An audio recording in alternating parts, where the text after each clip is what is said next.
antum sempat membahas tentang sifat-sifat Allah yang sempurna. Beberapa hari yang lalu ada teman saya yang tanya ke saya, Mbak Nafilah, kebetulan anak ini memang baru hijrah gitu ya, baru belajar Al-Quran, baru baca-baca. Dia tanya, Mbak Nafilah, Allah itu boleh nggak disifati sama sifat yang mohon maaf kurang baik seperti makar, penipu atau yang lain, karena Allah kan sangat sempurna. Dan dia kebetulan waktu itu dia lagi menyebutkan ayatnya ke saya yang wayamkurullah wayamkuruna gitu. Wa makaru wa makarullah wallahu khairul makiri wa hum la yash'urun. Nah, di situ dan di surat Al-Anfal juga ada ayat yang tentang Allah itu sebaik-baiknya tipu daya gitu, mempunyai tipu daya yang sebaik-baiknya. Nah, itu kan menunjukkan kalau Allah itu punya sifat tipu daya. Jadi dia waktu itu agak ngotot ke saya, berarti Allah juga bisa dong disifatin sama sifat yang jelek-jelek yang seperti itu, Mbak Nafilah gitu katanya. Menurut antum itu gimana? Saya juga masih belum jawab sampai sekarang pertanyaannya teman saya itu, karena saya masih bingung gitu. Jadi saya tanya sama Gus gitu, mungkin ada pencerahan gitu buat saya menjawab gitu. Terima kasih. Assalamualaikum warahmatullahi wabarakatuh. Itu begini ya, jawab seperti itu rileks saja. Yang jelas jenengan harus terima kasih sama yang tanya, nganggep jenengan pinter itu. Sampai tanya itu berarti nganggep jenengan pinter. Itu satu prestasi, itu orang, nggak semua orang ditanya itu. Itu begini ya kalau dalam ilmu balaghah. Makanya saya ini kan pengajar ya, pengajar fikih juga pengajar balaghah, juga pengajar tasawuf, pengajar mantek. Kalau di pesantren kan memang semua itu diajarkan Pak Fatullah. Ini juga dulu mondok di buyut-buyut saya di Kudus itu, di pondok tertua di Kudus buyut saya. Makanya hormat saya itu bukan karena beliau punya etika, memang aturannya harus hormat gitu. Saya juga harus hormat beliau karena beliau rektor, ya sudahlah saling menghormati. Bapak itu kalau sama penanya itu hormat, ditanya, dia sudah sopan. Jadi kita harus menghormati orang sopan. Yang tanya hormat ke kita karena kita dianggap alim, kita hormat sama penanya karena orang sopan. Mau tanya itu juga gengsi loh. Masa dokter tanya itu kan ribet kan? Saya kemarin ditawani di Unisula, masuk dikasih dokter honoris causa. Kenapa Gus gak mau? Saya takut kalau masuk neraka, masa dokter masuk neraka karena saya. Kan ya tidak lucu juga itu. Akhirnya dokter-dokter itu, iya Gus, saya udah pernah kepikiran ya. Akhirnya mereka terus mau udah takwa, udah Gus kita harus takwa, kan malu dokter kok masuk neraka. Oh begini jawabnya ya. Semua ilmu itu harus kita pelajari karena melihat sisi ekstrimnya, sisi buruknya. Ya saya ulang lagi ya. Ilmu itu harus Anda pelajari karena melihat sisi ekstrimnya, sisi buruknya kalau kita tidak tahu. Sehingga dengan cara itu kita tahu secara serius. Misalnya nikah sekali gak sah kategorinya zina. Misalnya. Kenapa anak angkat dilarang oleh Islam? Saya ulang, kenapa anak angkat dilarang oleh Islam? Kalau mau baik saja, tapi gak perlu ada anak angkat. Karena apa? Sekali perempuan ini tadi ditulis misalnya binti Fathul Wahid, binti Bahauddin, itu nanti di KUA itu dikira itu walinya. Padahal hakikatnya tidak walinya. Maka enggak. Nah, ketika ini menikahkan, nikahnya sah enggak?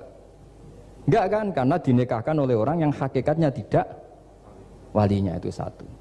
Sisi ekstrim kedua adalah ini nyata pernah terjadi. Anak ini kuliah terus pacaran. Ternyata pacaran sama kakak kandungnya. Jadi itu ceritanya ada anak dari Bojonegoro tipe anak angkat sama orang Jakarta. Singkat cerita sama-sama dewasa kuliah.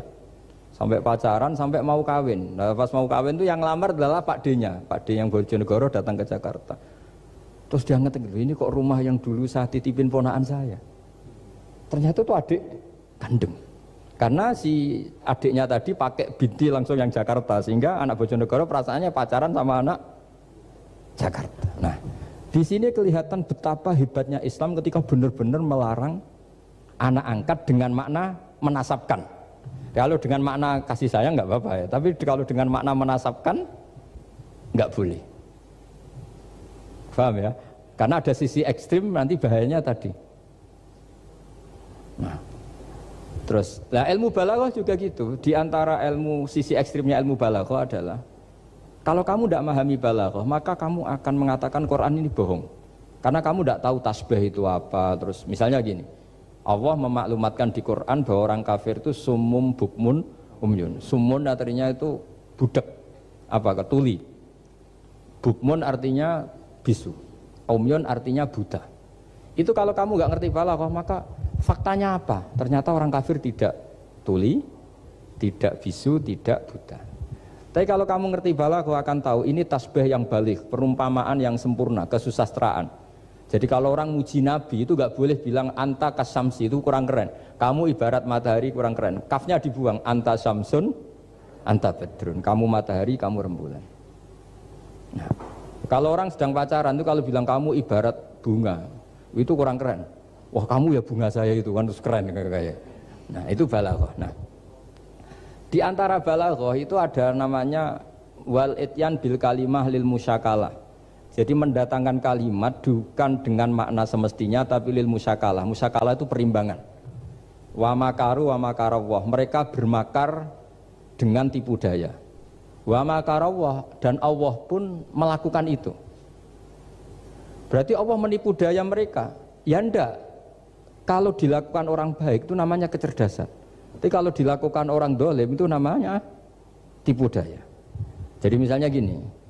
Ada orang bikin alarm supaya maling itu terdeteksi atau pakai CCTV, itu namanya kecerdasan. Tapi kalau maling pakai CCTV untuk kalau nyolong, ngerti pergerakan yang punya rumah. Jadi sama-sama melakukan itu, tapi beda. Sama mati juga gitu. Ketika kita pecundang, matinya mati sangit gitu. Tapi ketika kita pahlawan, matinya mati syahid. Artinya ya sama-sama mati. Nah, di balaghah itu ada istilah musyakalah. Musyakalah itu ayat itu sebenarnya banyak, Mbak. Ada yukhadi'una Allaha wa huwa khadi'uhum wa yamkuruna wa yamkuru wa makaru wa makaru, itu banyak. Jadi di antara sisi yang harus kita pelajari dari ilmu balaghah adalah kalimat itu banyak yang tidak semestinya. Ya tadi misalnya kita bilang coba kamu jalan dulu. Kalau kita bawa mobil, maksudnya mobil itu jalan, kita duduk. Tapi kalimatnya tetap, sudah kamu jalan dulu. Mau naik mobil kok dibilang jalan. Jadi berdiri juga gitu. Ya yuhal muddatsir kum fa'anzir. Kum, berdirilah kamu. Berdiri maknanya mengurus sesuatu yang serius. Itu orang Arab bilang berdiri. Sehingga disebut wayuki munas sholat. Dan mereka mendirikan sholat. Apa semua sholat itu bentuknya berdiri? Nah, nuruti cangkem elek kan protes ya? Makanya begitu juga sholat. Sholat itu harus menghadap kiblat. Yang benar aja, kalau pas sujud menghadap apa coba? Menghadap tanah kan? Jadi kalau nurutin bahasa ini nggak ada yang benar gitu. Maka berhati-hatilah dalam bahasa, karena bahasa itu nggak jelas. Kalau kamu sedang senang istri kamu, mesti bilang gini, wah saya cinta kamu karena kamu cantik. Harusnya istrinya tersinggung. Artinya gini, berarti suatu saat kalau saya jelek Anda sudah tidak cinta kan? Kebetulan para istri tidak pinter sehingga dipuji gitu ya seneng. Sebetulnya itu tidak pujian, itu bahaya itu. Berarti dia mencintai saya sejauh saya masih cantik. Kalau enggak ya sudah macam-macam. Dan ya rata-rata macam-macam betul itu. Artinya bahasa itu nggak usah dimaknani. Makanya saya kemarin bilang sama Pak Rohidin itu, Mbok ya UI itu kalau ngaji misalnya Bukhari dengan pemaknaan ulama. Karena maknani bahasa ini satu pekerjaan yang kalau tidak ulama tidak bisa. Apalagi bahasanya Rasulullah SAW. Bahasa itu susah. Dalam keseharian saja kita maknani susah, apalagi bahasanya Quran dan hadis. Ya contoh paling gampang gitu. Wa yuqimunas sholat, mendirikan sholat. Kita berdiri tegak demi bangsa ini. Memangnya perang harus berdiri, kadang harus tiarap kan? Jadi bahasa itu selalu sering, kalau di balaghah disebut hakikat dan majas. Ada makna hakikat, ada makna. Dan itu harus kita kaji. Kalau enggak ya fatal, memang hasilnya fatal. Kalau enggak ya. Makanya saya dulu ketika ngaji itu ya banyak santri yang agak kurang ajar betul. Sampai Sang Rajana gini Pak Khalim, Anda orang teknik pasti tahu. Gus, soft paling baik itu yang mana? Soft awal kata saya gitu. Baru agak baik kedua, ketiga. Ya kalau gitu gampang Gus, masjid tuh bikin selatan utara, semuanya soft jadi awal. Selagi bentuknya barat timur pasti ada 2, 3. Paksa mereka di soft awal dengan desain masjid selasa utara apa? Bukan panjang ya, selatan utara, sehingga semuanya di soft awal. Terus dia tanya lagi, lalu soft paling baik mana? Yang sisi kanannya imam kan itu urutannya. Ya sudah, imamnya letakkan paling selatan, sehingga semua makmum posisinya di kanan. Ya kalau itu anjuran Islam ya didesain sak bangunannya, ribet gitu. Coba kalau kamu jadi kiai ditanya gitu mangkel apa enggak? Oh ini kurang ajar betul orang ini. Selagi bangunannya memungkinkan soft 2, 3, pasti nanti ada soft 2 dan dipaksa saja, yaitu tadi bangunannya memanjang selatan utara, imamnya diletakkan paling selatan. Terus saya gantian tanya, lalu setelah begitu yang paling afdol siapa? Yang paling dekat? Ya sudah imamnya kerubuti saja gitu. Itu, nah makanya yang sering perdebatan NU dan Muhammadiyah, dan itu kalau mau dianalisis secara ilmiah sebetulnya normal semua. Karena teks hadis itu memang butuh pemaknaan. Nabi, saya beritahu ya, Nabi itu kalau habis sholat itu memang di semua teks itu akbala ali nabi wajih. Saya sering ketemu tokoh-tokoh Muhammadiyah ya baik-baik saja, ketemu tokoh NU ya baik-baik saja, karena ini masalah teks. Saya ulang lagi, karena Rasulullah SAW idan sorofa min sholatihi akbala ali nabi wajih. Nabi setelah sholat itu menghadap ke musolli, ke makmum, kira-kira kalau Indonesia menghadap ke timur. Tapi di sebagian riwayat, Nabi itu kalau habis sholat itu melakukan sesuatu yang menunjukkan kalau dia sudah selesai sholat. Jadi filosofinya itu yang penting memaklumatkan kalau beliau sudah sholat. Karena dulu itu begini, Nabi itu kan tokoh sentralnya, beliau akramul khalqi, beliau sayyidul anbiya wal mursalin. Sehingga orang tuh kadang lari itu dari jarak 7 kilo, 6 kilo, 7 kilo lari supaya menangi sholat bersama Nabi. Nah, ketika mereka jadi posisi masbuk itu tertinggal oleh imam. Kalau Nabi posisi tetap menghadap ke barat dengan posisi orang sholat, nanti yang baru datang ngira Nabi masih sholat. Dan kalau kadung makmum ternyata Nabi sudah selesai. Itu sholatnya namanya nggak sah. Karena apa? Mengikuti orang yang hakikatnya sudah ada sholat. Terus semenjak itu jadi ilmu, maka kesunatan bagi imam setelah salam harus memaklumatkan ke hadirin kalau sholatnya selesai. Itu bisa dengan gerakan menghadap ke makmum atau menghadap ke utara atau apalah pokoknya, yang penting jangan rokokan lah misalnya itu. Ya pokoknya itu aja disarah-sarah. Ini cerita pendapat ulama, bukan pendapat saya. Jadi segampang itu ulama.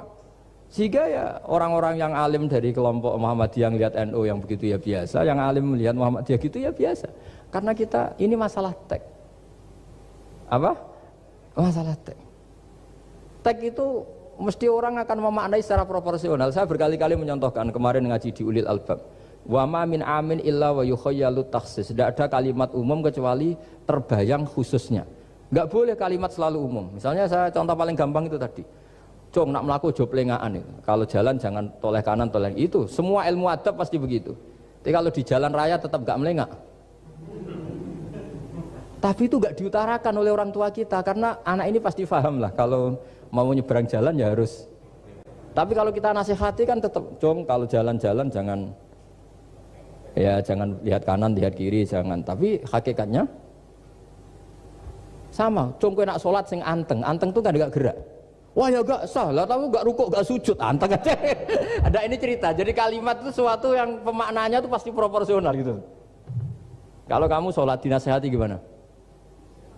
Sing anteng. Ya sholat kalau anteng sah enggak kira-kira? Enggak sah kan berarti enggak rukuk, enggak sujud kan anteng aja dia.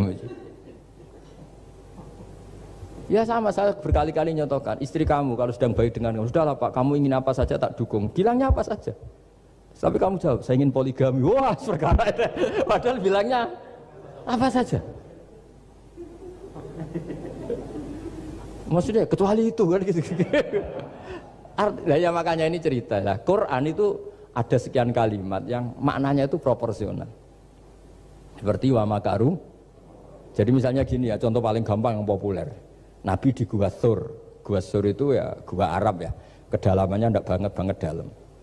Terus Allah merekayasa itu dengan cara ada laba-laba yang masang jaringnya di situ, terus ada burung dara yang di situ. Itu ya disebut makruh, rekayasa Tuhan. Tapi orang pasti sepakat itu namanya kecerdasan.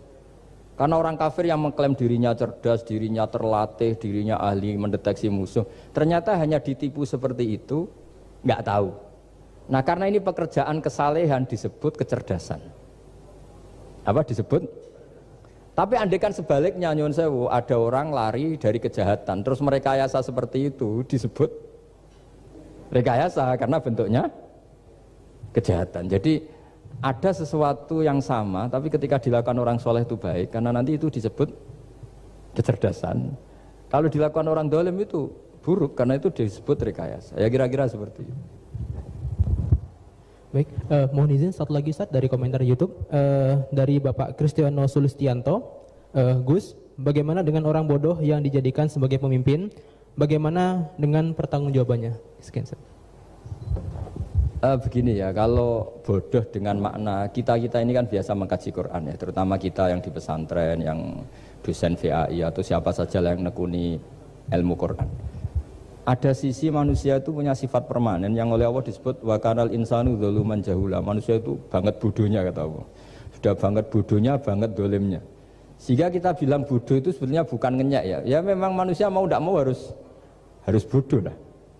Teorinya gampang, yang perlu diketahui itu kan banyak. Toh kita harus dititipi ilmu hanya sedikit.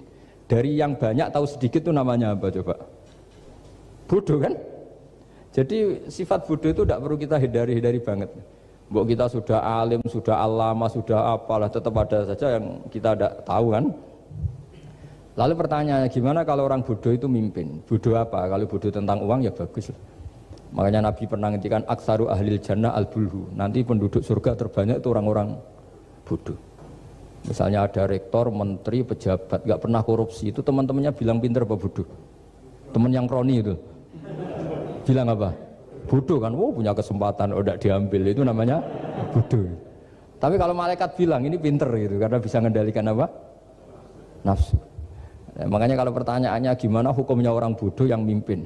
Bodoh apa? Kalau bodoh cara mimpin ya memang keliru betul. Wong bodoh cara mimpin kok tetap mimpin. Tapi kalau dia bodoh, nggak tahu caranya korupsi, nggak tahu caranya selingkuh, nggak tahu caranya nggak bener, itu ya pinter itu. Karena Nabi itu yang unik kadang muji itu aksaru ahlil jannah al-bulhu, masyhur hadis itu. Kebanyakan penduduk surga itu orang-orang bodoh. Sampai Mbah Mun tuh kalau guyon ya lebih guyon dibanding jenengan. Kata Mbah Mun gini. Aku itu saake suar wargane wong-wong bodoh saake kenaan malaikat. Kan di surga itu orang akan dikasih sesuai keinginannya. Wong desa-desa itu taunya makan enak kan jadah, terus uduk gitu. Terus bayangkan cantik itu ya orang ya kayak gitulah orang desa rodok melek sidik ya cantik, terus bangir sidik ya cantik. Karena surganya memberi yang diinginkan, akhirnya menunya ya itu saja. Karena dia kan nggak pernah makan pizza, terus nggak pernah melihat orang cantik Pakistan, Turki, jadi seleranya ya itu. Jadi kata Pak Mun, mulane wong sing pengalaman, jadi kok surgane mewah. Itu kan bayangkan kamar mandi mungkin ya kamar mandi di kampungnya kan itu udah bagus ini. Ya saya tidak tahu apa betul begitu apa enggak, ini guyon itu. Nah bodoh ya seperti itu. Jadi kalimat bodoh itu ada bodoh beneran, itu memang bener-bener bodoh. Tapi di beberapa ilmu tasawuf, bodoh itu kadang dipuji. Yaitu tadi aktaru ahlil jannah al-bulhu. Kebanyakan penduduk surga itu orang bodoh ya kayak kita. Kalau kita rektor atau menteri keuangan atau pejabat kok tidak korupsi, itu kata teman-teman KKN kita itu apa namanya? Bodoh kan, ada kesempatan kok nggak dimanfaatkan. Tapi kata orang-orang baik itu pinter. Pemimpin ya gitu Pak Rektor. Jadi saya merasakan jadi kiai. Saya itu nggak suka mimpin. Karena sebetulnya takut kalau orang ini tidak mandiri. Semua kok tanya kiai, semua tanya. Ya kadang orang sangat percayanya kiai itu ngasih nama anaknya saja tanya kiai. Padahal bisa baca kitab. Kadang ya dia doktor dari Al-Azhar. Ya kamu itu ngalim kok nama saja tanya kiai, apa memang kamu nggak bisa? Wah biar barokah Gus kalau nama dari jenengan, ribet kan? Ini kan ribet. Akhirnya saya tidak mau, barokahnya tidak mau, itu mereka mau memberi nama sendiri. Makanya kata bapak saya itu kalau ono imam masjid wis tuwek ngimami terus, itu gak istiqomah hak jenenge, mau digenti. Jadi artinya kalau ada seorang imam masjid tuwek sudah batuk masih ngimami saja. Di satu sisi itu pinter ya, di mana-mana kalau ada yang tua sama yang muda ya didahulukan yang tua. Tapi kalau pertanyaannya itu kalau di bab adab, tapi kalau nanti temanya regenerasi, ini tersangka enggak? Ya saya ulang lagi ya, ada imam tua sudah batuk-batuk. Kalau temanya akhlak dibenarkan, di mana-mana kalau ada yang tua yang jadi imam ya tua. Tapi kalau temanya regenerasi, tersangka kan dia. Lah ini lainnya gimana ini kok nggak regenerasi? Artinya gini, makanya saya bilang kalimat bodoh beneran apa bodoh yang relatif nisbi. Jadi manusia itu seperti itu, makanya disebut wakanal insanu zaluman jahula. Di bab adab dia benar jadi imam, tapi kalau babnya regenerasi salah. Makanya kalau jadi pemimpin berkali-kali, makanya benar Indonesia dibatasin 2 periode. Harusnya kalau teori pengalaman, benar mana presiden ketiga sama kedua? Benar ketiga kan lebih punya pengalaman. Tapi kalau dibalik, pakai teori regenerasi, memangnya orang Indonesia hanya dia tok yang bisa jadi presiden. Tapi kalau pertanyaannya, yang belum pernah jadi presiden sama yang pernah jadi presiden, kira-kira mimpinnya tahu mana? Ya kalau yang manusia itu bisa dibolak-balik gitu. Makanya saya berkali-kali bilang agama yang urusan sosial itu tidak ada pakemnya. Gimana hukumnya orang soleh berteman orang fasik yang dugem yang apa? Buruk. Enggak boleh orang soleh berteman orang fasik, takutnya ketularan. Tapi kalau dibalik, boleh enggak orang soleh membina orang fasik? Boleh, bisa bina kalau berteman. Kamu bisa bina orang tanpa berteman? Enggak bisa. Tapi kalau pertanyaannya, boleh enggak orang baik berteman orang buruk? Enggak boleh kan? Takut terkontaminasi. Tapi kalau dibalik, boleh enggak orang baik membina orang buruk? Boleh, bisa bina kalau berteman. Boleh enggak berteman sama orang buruk? Jadi makanya di sini ini kalau sudah sosial itu ada muktadul hal namanya kalau dalam pesantren itu. Konteksnya apa? Apa? Konteksnya apa? Makanya sekarang ada Covid itu juga gitu. Wah ini enak copet itu. Polisi nggak boleh nangkap, jaga jarak Pak. Jadi kalau nyopet ya sekarang, kalau maling sekarang. Kalau mau ditangkap saya positif. Itu kan ribet kan itu. Jadi, lu itu betul benar nyata. Saya kan punya santri polisi banyak Pak. Kemarin saya ke Semarang cerita. Yang cerita itu reskrim dia kasat. Itu cerita. Kemarin tuh ada Gus maling sudah ditangkap lepas. Itu yang jenis positif. Itu gak ada yang berani nangkep itu. Jadi polisi hanya ngepung tok. Bingung gitu. Polisi takut mah positif orangnya. Dikepung, pokoknya kalau lari tembak sambil nunggu tim APD yang lengkap baru ditangkap. Ya saya kira doi.